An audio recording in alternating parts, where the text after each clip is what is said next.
So when you're cleaning your couch, you use any wax equipment cleaner, and then you spray the plastic cover like so, and then you use a waxing strip and wipe it like this.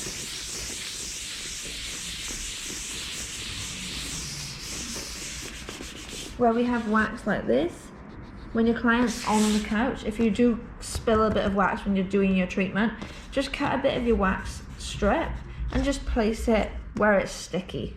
So just make sure it's all nice and clean before you put it away, and obviously make sure it dries before you put it away as well. And that's how you clean your couch cover.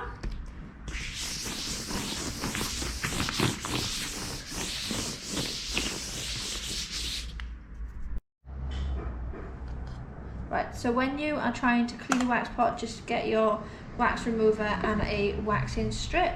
Put your remover on your strip. Literally just wipe your wax pot with that. You need to do this when your wax pot is on. There's no good you even trying when it's cooled down, because it won't come off very easy.